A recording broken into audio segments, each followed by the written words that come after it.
धाकड़ खबर बेखौफसमा बेबाक अंदाज। धाकड़ खबर के न्यूज़ रूम से मैं आपके साथ हूं अकरम रईस खान। यूं तो हमेशा से मुख्तार अंसारी उत्तर प्रदेश की राजनीति में एक चर्चा का विषय रहे हैं। जब वो विधानसभा जाया करते थे बाकायदा पूरी कस्टडी में, जेल से निकलने के बाद, तो उस वक्त भी अखबारों में बहुत सारी तस्वीरें छपा करती थी और टीवी चैनल्स पर भी बहुत सारी तस्वीरें आ जाया करती थी। और उस दौरान अगर उन्होंने कोई बयान दिया या विधानसभा के अंदर उन्होंने कोई सवाल उठाया या सवाल पूछ लिया तो उसको लेकर भी एक हंगामा आराई हुआ करती थी। और इसके अलावा उनके कर्मों, कुकृत्यों, जो भोंपू मीडिया वाले स्टाइल में कहें, उनके अपराधों से जुड़े हुए किस्से कहानियां तो आए दिन चर्चा का विषय बने ही रहते हैं। लेकिन इन दिनों चर्चा का विषय मुख्तार अंसारी इसलिए बने हुए हैं क्योंकि 26 मार्च को सुप्रीम कोर्ट एक आदेश दे चुका है कि पंजाब के रूपनगर स्थित रोपड़ जेल में बंद मुख्तार अंसारी को अगले 2 हफ्तों के भीतर यानी कि 15 दिन के भीतर उत्तर प्रदेश पुलिस के हवाले कर दिया जाए और उत्तर प्रदेश पुलिस उसको बांदा जेल में रखे, क्योंकि उससे पहले वो बांदा जेल में ही थे।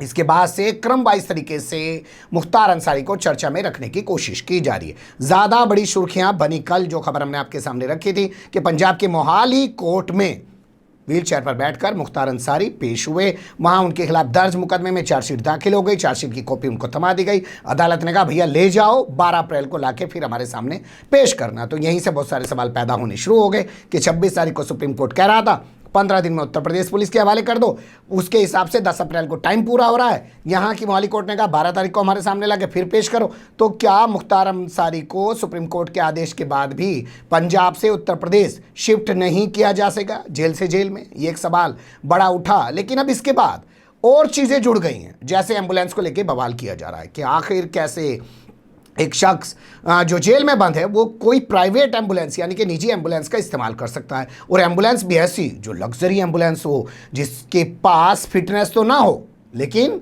उसके पास जो है बुलेट प्रूफ होने का प्रमाण जरूर हो, ये कहा जा रहा है। तो कैसे कैसे विवाद आगे बढ़ रहा है। और शैलेंद्र जो सिंह हैं, डीएसपी थे 2004 में, जिन्होंने इन पे पोटा लगा दिया था, उनकी भी एंट्री इसी दौरान हो गई थी, उन पे भी दर्ज मुकदमा इसी दौरान वापस ले लिया गया। वो खबर भी धाकड़ खबर आपके सामने रख चुका है। लेकिन आज की खबर में हम आपके सामने रखेंगे कि एम्बुलेंस को लेकर कैसे कैसे विवाद आगे बढ़ रहा है भैया। और इसके अलावा आपको बताएंगे कि इनके परिवार के यानी कि जो इनके भैया हैं, सांसद हैं गाजीपुर से अफजाल अंसारी, उनका क्या कहना है, इनकी पत्नी का क्या कहना है। और इनकी पत्नी ने जो आरोप लगाया है कि भारतीय जनता पार्टी के 2 बड़े नेता हैं, उनसे जुड़े एक मामले में मुख्तार अंसारी असल में चश्मदीद गवाह हैं। उन्हीं दोनों नेताओं को बचाने के लिए मुख्तार अंसारी को एनकाउंटर के जरिए मारा जा सकता है। और इसके अलावा सबसे अहम सवाल ये भी आपके सामने रखने की कोशिश करेंगे कि भैया सुप्रीम कोर्ट के आदेश के बाद उत्तर प्रदेश पुलिस इतनी ठंडी सिल्ली, देसी भाषा में हमारे यहाँ कहते हैं ना जी, रे घनाई ढेर ठंडा सिल्ला से बैठा, कुछ करता हुआ दिख ही नहीं रहा। तो उत्तर प्रदेश पुलिस कुछ करती हुई क्यों नहीं दिखाई दे रही है कि मुख्तार अंसारी को पंजाब से लाने के लिए कुछ हरकत बरकत करें जी। कौन सी गाड़ी बुक होगी, कौन सी गाड़ी पलटी जाएगी, कहाँ पलटी जाएगी, कौन सा पुलिस वाला जाएगा, कौन सा नहीं जाएगा, मतलब पूरी पटकथा कुछ आ ही नहीं रहा है। ठंडे बस्ते में पड़ा है तो उस पर भी रोशनी डालने की कोशिश करेंगे। 4 हिस्से हमने आपके लिए तैयार किए हैं। चलते हैं खबर के पहले हिस्से की तरफ। एम्बुलेंस को लेकर हरकत में यूपी सरकार, जांच के बाद करेगी सख्त कार्रवाई। ये बयान जो हमारे पास आ रहा है, कैबिनेट मंत्री हैं जी सिद्धार्थ सिंह उनका नाम है, और इसी तरीके से वो इस सरकार के प्रवक्ता भी हैं। उन्होंने बाकायदा ये बयान देते हुए कहा कि कैसे कोई एक अपराधी इस तरीके की एम्बुलेंस का इस्तेमाल कर सकता है जो कि एक बुलेट प्रूफ एम्बुलेंस है, लग्जरी एम्बुलेंस है, और कैसे ये एम्बुलेंस उत्तर प्रदेश के बाराबंकी से निकल कर कहाँ पहुँच गई जानते हैं? पंजाब के रूपनगर, और रूपनगर से पहुंच गई मोहाली कोर्ट के अंदर। कैसे पहुंच जाती है और कैसे वो इस्तेमाल कर रहा है, इसकी जांच की जा रही है। बख्शा नहीं जाएगा। जांच के बाद सख्त कार्रवाई इस पूरे मामले में की जाएगी, ये इन्होंने बयान दिया है। इन्होंने तो यहाँ तक कहा है कि इस बारे में जो सरकार है उसको अपना पक्ष, पंजाब सरकार को, ये तो अपना पक्ष बता ही रहे, पंजाब सरकार को भी अपना पक्ष क्लियर करना चाहिए। बता दें आपको, ये एम्बुलेंस किसी अलका राय, सॉरी मलका नहीं, डॉक्टर अलका राय के नाम पे बताई जा रही है। उनका नाम उस पर लिखा हुआ है। और श्याम संजीवनी कोई हॉस्पिटल बताया जा रहा है, उसके नाम पे रजिस्टर्ड बताई जा रही है बाराबंकी से।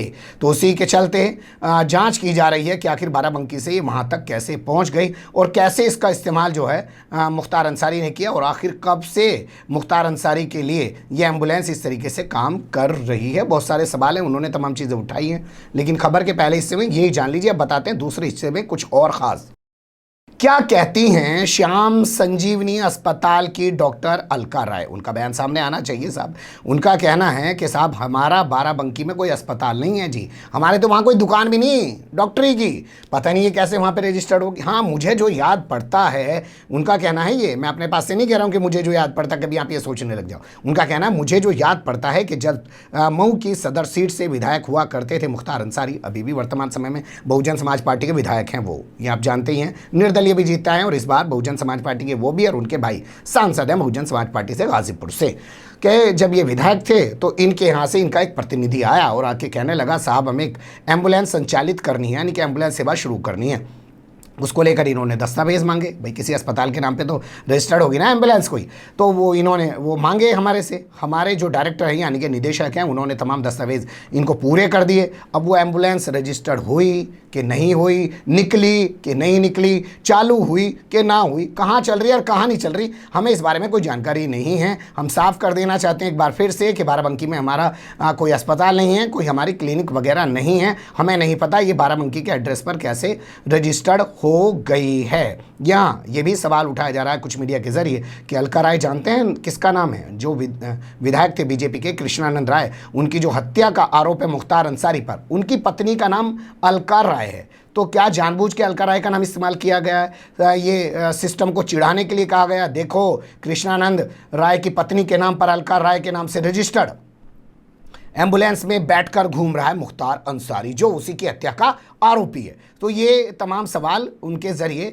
उठाए जा रहे हैं, लेकिन सबसे दिलचस्प चीज़ जो निकल के आई है वो और बड़ी कमाल की है सर। 2017 के बाद इस एम्बुलेंस के पास फिटनेस नहीं है।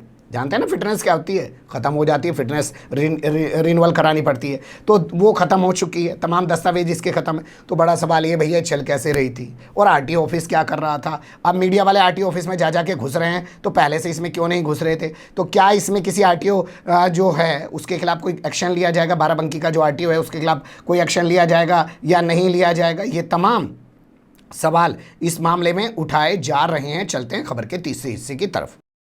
यहाँ बात कर लेते हैं परिवार की, फिर आपको खबर के अगले हिस्से में बताएंगे कि साहब उत्तर प्रदेश पुलिस का, क्रांतिकारी पुलिस जो एनकाउंटर करके गाड़ी पलट देती है और किसी को भी मार डालती है, उसका क्या कहना है। तो यहाँ बात कर लेते हैं परिवार की। बेगुनाह है मुख्तार अंसारी और कोई भी उनका बाल बाका नहीं कर पाएगा, ये उनके बड़े भैया गाजीपुर से सांसद, बीएसपी के सांसद हैं अफजाल अंसारी, उनका कहना है। न्यूज़ 18 इंडिया को उन्होंने बयान देते हुए कहा कि मुख्तार अंसारी बेगुनाह हैं, उन पर लगाए गए सभी आरोप झूठे और निराधार हैं, बेबुनियाद हैं और वो ट्रायल के बाद सारे मामलों में बरी होकर आएंगे। इससे पहले भी वो बहुत सारे मामलों में बरी हो चुके हैं, लेकिन उन्होंने कहा कि 5 बार, एक नहीं 5 बार मुख्तार अंसारी पर कातिलाना हमला किया जा चुका है, उनको मारने की कोशिश की जा चुकी है। एक बार तो बाकायदा उन्हें बम से उड़ाने की कोशिश की थी, लेकिन ऊपर वाले के करम से वो बार बार बच जाते हैं। और इस बार कुछ लोग कह रहे हैं कि जब उनको उत्तर प्रदेश लाया जाएगा तो गाड़ी पलट जाएगी और उनकी हत्या कर दी जाएगी, एनकाउंटर में उनको मार दिया जाएगा। तो उन्होंने कहा भैया अगर ऊपर वाले ने टाइम पूरा कर दिया होगा तो फिर कोई कुछ कर नहीं सकता, लेकिन जब ऊपर वाले ने कोई अभी वक्त रखा है, उनकी ज़िंदगी रखी है, तो कोई उनका बाल भी बाका नहीं कर पाएगा, ये उन्होंने कहा है। और उन्होंने कहा उत्तर प्रदेश पुलिस से मैं अपील करता हूं, मांग करता हूं कि वो अपनी ड्यूटी को समझे और मुख्तार अंसारी को सकुशल जो है पंजाब से उत्तर प्रदेश की जौन सी भी जेल में शिफ्ट करना है उसमें शिफ्ट करे। इसी क्रम में अगर हम बात करें तो उनकी पत्नी का जिक्र करना ज़्यादा बेहतर होगा, जिनका नाम हमारे पास अफशा है। अफशा अंसारी ने राष्ट्रपति को, रामनाथ कोविंद को, बहुत लोग पत्र लिखते हैं रामनाथ कोविंद को, लेकिन रामनाथ कोविंद की तरफ से पूरे 5-4 साल के इतिहास में कभी आज तक ऐसा देखने सुनने में नहीं मिला कि प्रधानमंत्री ने राष्ट्रपति ने इस पत्र पर संज्ञान ले लिया और ये कर दिया। किसान भी रोज़ पत्र लिख रहे, बहुत सारे लोग पत्र लिखो, जहाँ समझ में नहीं आता वो पत्रों का हुआ है क्या। खैर सिस्टम के तहत तो वो चले ही जाते होंगे जहाँ जाने होते होंगे, लेकिन कभी ऐसी कोई खबर छपती तो हम भी सोचते हैं कि राष्ट्रपति रामनाथ कोविंद ने भी कुछ इतिहास दर्ज किया। इनसे तो अच्छा मुझे लगता है डॉक्टर APJ अब्दुल कलाम थे, जिन्होंने बाकायदा कई बार सरकारों के भेजे हुए जो प्रस्ताव थे, जो बिल उन्होंने संसद से पास किए थे, उनको वापस लौटा दिया था, जबकि वो राजनीति से जुड़े हुए व्यक्ति नहीं थे। रामनाथ कोविंद तो लंबे अरसे से RSS और BJP से जुड़े हुए व्यक्ति हैं और गवर्नर भी रह चुके हैं और कई बार कई जगह पे कई ओहदों पे नेता भी रह चुके हैं। उन्हें तो ज़्यादा भूमिका निभानी चाहिए। छोड़ देते हैं भैया, राष्ट्रपति पर ज़्यादा सवाल मत करो, बेकार की मुसीबत हो जाएगी, दुकान बंद हो जाएगी धक्कड़ खबर की। तो अब इनका कहना क्या है पत्र में कि मेरे पति को वहाँ से लाया जाना है और मैं आपसे मांग करती हूँ कि उनकी लाइफ सिक्योरिटी की व्यवस्था की जाए, क्योंकि मुझे डर है कि उनका एनकाउंटर किया जा सकता है। और जो इन्होंने आरोप लगाया, अब वो सुनिए। इनका कहना है भाजपा के एमएलसी हैं ब्रजेश सिंह और इसी तरीके से तिरुभवन सिंह, ये दोनों नेता हैं। इन पर एक मामला है बहुत ही गंभीर, जिसमें चश्मदीद गवाह हैं मुख्तार अंसारी। तो इनका कहना सीधा सीधा ये है कि भाजपा के इन दोनों नेताओं को बचाने के लिए मुख्तार अंसारी का एनकाउंटर, फर्जी एनकाउंटर कराया जा सकता है, उनकी हत्या की जा सकती है। तो इनका यह आरोप बहुत बड़ा है। क्या वाकई में भाजपा के इन दो एमएलसी, दो नेताओं को बचाने के लिए मुख्तार अंसारी का एनकाउंटर कराया जा सकता है? इन्होंने कहा कि मुख्तार अंसारी से जुड़े बहुत सारे लोगों के इस तरीके से एनकाउंटर कराए जा चुके हैं और हमें उनकी जान का खतरा है और हम चाहते हैं कि राष्ट्रपति इसमें अपनी अहम भूमिका अदा करे। अब चलते हैं खबर के चौथे हिस्से की तरफ। क्या कहती है यूपी पुलिस?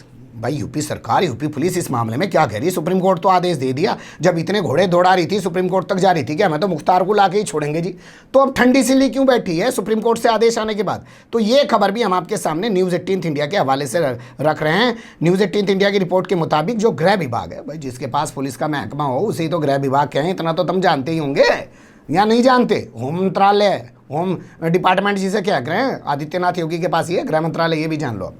तो उन्होंने कहा कि जी हमने कोई टीम वीम नहीं बनाई अभी मुख्तार अंसारी को लाने के लिए पंजाब से हमने कोई टीम नहीं बनाई। इसलिए नहीं बनाई हमने कोई टीम क्योंकि सुप्रीम कोर्ट ने पंजाब पुलिस को कहा कि भैया इसे यहाँ से लाके यहाँ छोड़ो, मतलब पंजाब से लाके उत्तर प्रदेश छोड़ के जाओ मुख्तार अंसारी को, हमें नहीं कहा। तो अब ऐसे में हम क्यों खामखाई में कोई टीम बनाएं, हम क्यों गाड़ी की व्यवस्था करें? ये काम करना है पंजाब को। अब इसमें एक सवाल ये बड़ा पैदा हो रहा है, जो इन्होंने कहा है कि भाई पंजाब पुलिस को लेके आना है और पंजाब पुलिस को अगर हमारी कोई मदद की ज़रूरत है, भाई कोई दिक्कत उसे आ रही है लेके आने में, तो हमें बता दें, हम उसको मदद कर देंगे, लेकिन लाने की जिम्मेदारी हमारी नहीं है, ना हमने अभी ऐसा कोई सोचा है। तो यहाँ सवाल जो सबसे बड़ा पैदा हो रहा है कि उत्तर प्रदेश पुलिस लाने को तैयार नहीं है, पंजाब पुलिस भेजने को तैयार नहीं है, उधर मोहाली कोर्ट कह रही है 12 तारीख को हमारे सामने पेश करो, ठीक है? तो क्या वाकई में ये जो 15 दिन का टाइम है उस बीच में मुख्तार अंसारी को पंजाब से उत्तर प्रदेश लाया जा सकेगा? और क्या 12 तारीख जो मोहाली कोर्ट में लगी है वो वीडियो कॉन्फ्रेंसिंग के जरिए पेशी कराई जाएगी? भाई वीडियो कॉन्फ्रेंसिंग के जरिए करा दो पेशी, या 12 तारीख को पेशी कराने के लिए फिर पंजाब पुलिस आवेगी कि अच्छा भाई ठीक है अब तो छोड़ के जा रहे मुख्तार अंसारी को बांदा जेल में, फिर आएंगे हमारे यहाँ का मुकदमा इसके ऊपर और वहाँ ले जाके फिर इनको पेश किया जाएगा। क्या होगा कुछ पता नहीं, लेकिन आने वाले अगले जो भी 10-12 दिन है वो काफ़ी अहम होने जा रहे हैं। इसलिए भी अहम हो रहा है मुख्तार अंसारी से जुड़ा हुआ ये पूरा मामला, क्योंकि 5 राज्यों में चुनाव चल रहे हैं और बीजेपी, जैसे कि आप जानते हैं कि हर मामले को हिंदू मुस्लिम का रूप दे ही देती है और उसी के जरिए वो वोट बटोरने की कोशिश करती है, सांप्रदायिक ध्रुवीकरण करती है, तुष्टीकरण करती है और वो इस मामले को भी कैश करना चाहती है। ठीक उसी तरीके से जैसा आपने देखा होगा जब वो बटला हाउस एनकाउंटर पे फैसला आया तो उस मामले को लेकर कैसे ममता बनर्जी और तमाम लोगों पे निशाना साधा गया, क्योंकि भाजपा को पता है ये चिल्लाएंगे तो उधर से वोट आएंगे। बने रहिएगा धाकड़ खबर के साथ।